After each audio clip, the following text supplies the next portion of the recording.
Quer aprender a ter resultados como esse na internet sem precisar aparecer em vídeos no YouTube? Então clica no botão aqui embaixo, faz a sua inscrição no meu treinamento Ranqueamento de Vídeos no YouTube, o Pulo do Gato, que lá eu vou te ensinar tudo o que você precisa saber para trabalhar com o YouTube em vídeos onde você nem precisa aparecer.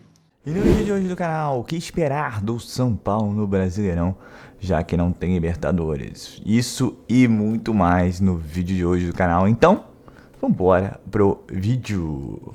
Tá aí, estado de graças, o Beldia anda de trem, não sei o que e tal. A situação do São Paulo nas últimas 2 temporadas é a seguinte.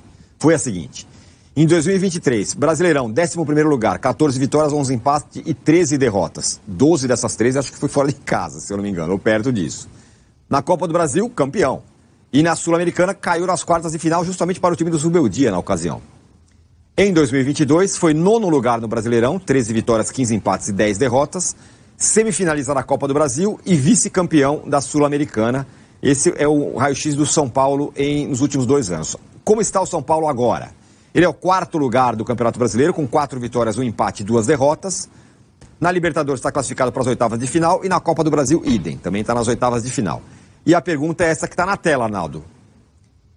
O São Paulo vai fazer agora 14 jogos seguidos pelo Campeonato Brasileiro. Não vai ter Copa até aqui. Então, 14 jogos ali, ó, pá, na pegada, o São Paulo é o 4º colocado. Será que o São Paulo vai priorizar mais uma vez as Copas? E antes do Arnaldo falar, eu lembro que, como eu sou um assíduo telespectador do outro CNPJ, do seu incômodo o tempo inteiro com o São Paulo achar que sempre tá tudo bem. Não, você ser coadjuvante e não disputar o brasileiro, ser 12º, 13º, você sempre toca nesse ponto. Eu toco, eu acho um campeonato muito importante para você desprezar. Mas, Arnaldo, e aí? Vamos lá, eu acho que essa diretoria, essa gestão, o 4º ano dessa gestão, né, ela sempre priorizou as Copas. Com todos os treinadores que passaram pelo São Paulo, desde o Crespo até agora o Zubeldia. Não é uma coisa que está lá no plano da temporada, escrito no painel desde o início, mas na prática é isso que tem acontecido. Por que você acha, Arnaldo? Porque acha que tem time mais forte, que não tem dinheiro? Não, porque é mais difícil ganhar os pontos corridos, né? A gente fica falando, né, nessa situação de um campeonato de pontos corridos que é maravilhoso, mas que está nas mãos de 2 times com um intruso nos últimos anos todos. O Flamengo, Palmeiras e Atlético. Uma vez, quase ganhou o Botafogo outra vez. Das outras vezes, cara... Teve briga, mas... E o São Paulo acho que ainda não está, ou não se sente, ou não se sentia, acho que talvez seja essa discussão, em condição de disputar para valer, para ganhar o Campeonato de Pontos Corridos. Nesse aspecto, salvo alguns pavores de alguns companheiros e torcedores, o São Paulo tocou o brasileiro sem grandes riscos, vamos combinar. Né? Vamos combinar. O ano que teve mais riscos foi antes desse, né? Foi quando o Rogério assume na sucessão do Crespo. E ali vai até a penúltima rodada, a chance matemática de entrar no G4. O São Paulo ganha do Juventude na penúltima rodada, e aí se livra com o Rogério. O Rogério entrou e continuou com uma campanha muito ruim que o Crespo tinha. 2020... Pandemia? Isso. Pandemia. Quando está reabrindo os estádios. Né? 21, isso aí. Em 22... o São Paulo larga bem com o Rogério o campeonato e vai...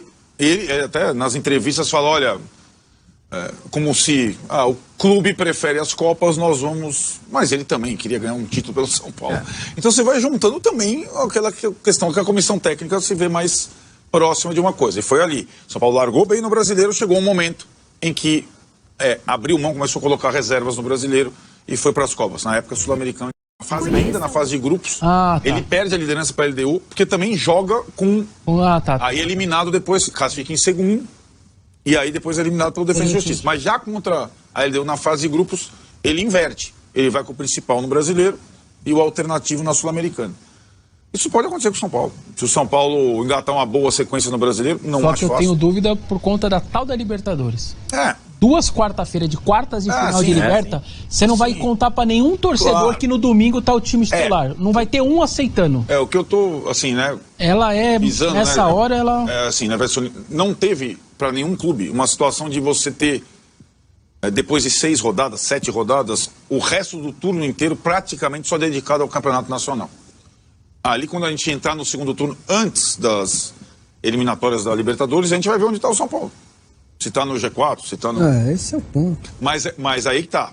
antes da Libertadores, tem essa opção na Copa do Brasil. Dia 31 de julho. Repete.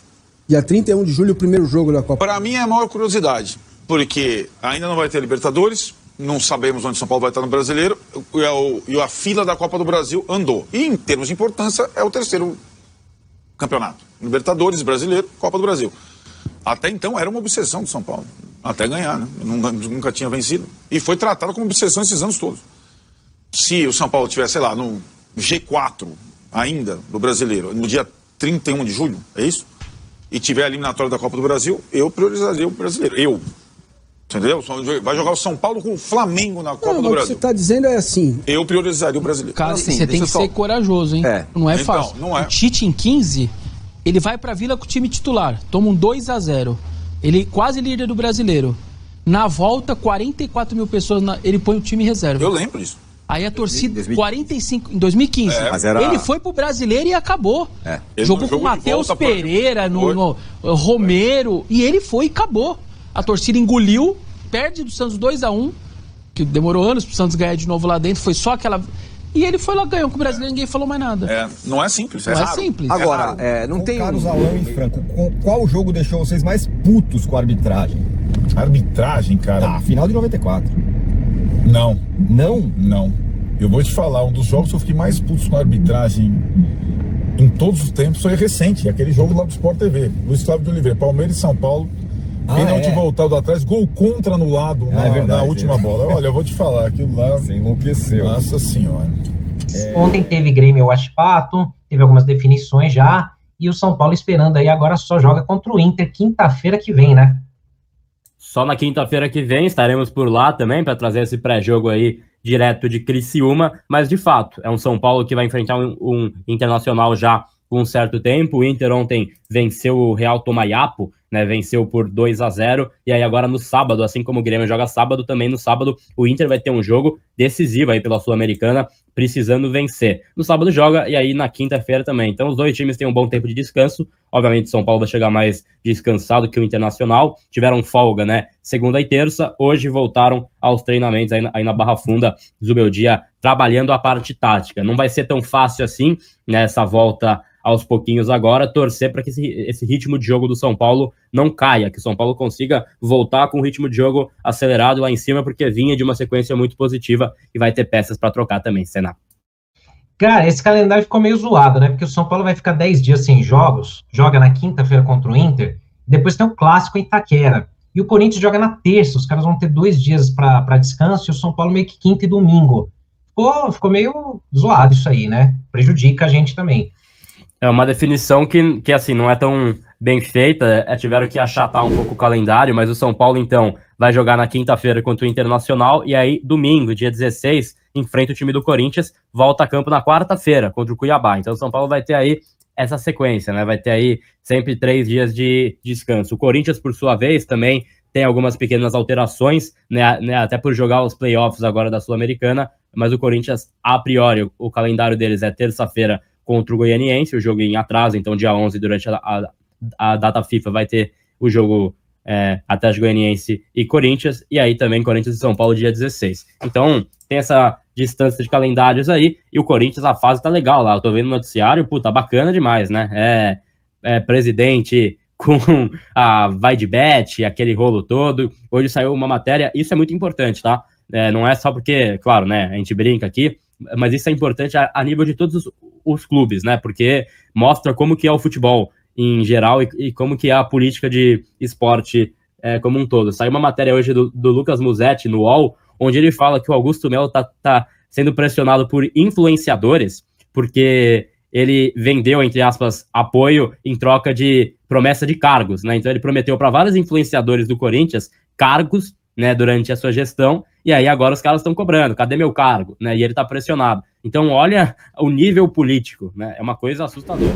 Agora sim, né? Com o áudio fica mais fácil de vocês me escutarem. Só a título de informação também, Senna, para vocês, sobre o Rato. O Rato, a gente trouxe aqui também no nosso Pode Cravar, que ele voltaria contra o Corinthians. Já era certo que contra o Corinthians ele volta, né? Mas contra o Internacional, que é o jogo que vem antes, aí na quinta-feira, depois pega domingo o time do Corinthians. Tem uma expectativa, tá, Senna? Porque ele tá treinando já, né, treinando com bola, fez a transição já, e já tá bem melhor, já tá apresentando, né, uma recuperação, né, um avanço no seu processo. Então tem uma expectativa grande criada internamente de que o Rato já volte contra o Internacional em Criciúma, e aí seria um nome que seria importante o Zubeldia ter pronto no plantel, né, para que ele possa atuar. Mas aí, caso eles sintam que ele não vai voltar no 100%, vai voltar naquele 80%, mais prudente, e é o correto também, óbvio, né, que volte contra o time do Corinthians. Então, assim, certeza mesmo é a volta contra o Corinthians, mas tem a expectativa grande e um certo otimismo de que ele volte contra o Internacional, Senna. Essa rodada aí, né, do São Paulo, que vai ter essa semana de folga, mas boa parte da semana que vem, e aí quinta-feira enfrenta o Internacional, domingo Corinthians e quarto Cuiabá. Você tem uma semana e meia de folga e depois tem uma semana com 3 jogos, né? É assim, calendário brasileiro é assim, o presidente lá do São Paulo aceitou desse jeito, ele que agora tá brincando aí de ser chefe de delegação da seleção brasileira aí na Copa América, aí nos amistosos. E bom, São Paulo que se vire, né? Então vamos falar aí direitinho sobre esse assunto. Assim, é uma sequência difícil, uma sequência ingrata. O São Paulo, se conseguir pontuar, já é hiper mega super positivo. Se conseguir vitórias no meio do caminho, melhor ainda. Então cabe ao Zubeldia aí, né, buscar traçar o melhor plano. Eu acho que ele vai mudar o time de jogo para jogo, porque o tempo é muito curto entre um jogo e outro. Então ele vai ter que dar o seu jeito, né? Falando de São Paulo ainda, a boa notícia no meio disso tudo é que o Rato deve estar de volta. Ao menos assim, a expectativa é pro jogo do Corinthians, né? Mas quem sabe pro jogo internacional. Então é mais uma opção que ele tem do meio para frente. Mas lembrando também que ele perde opções nesse período de Copa América, vide que você não tem Bobadilla, você não tem Ferrarese, você não tem Rafael, o Pablo Maia tá machucado e o Rafinha também. Então assim, o Rames Rodrigues eu nem considero, né, gente? Vamos ser sinceros. Então assim, vai caber aí o Zubeldia quebrar um pouco a cabeça, e principalmente na questão da volância, né, porque agora ele só fica com o Alisson e o Gustavo. Diego Costa na Copinha já jogou de volante, raras vezes também jogou de volante no profissional.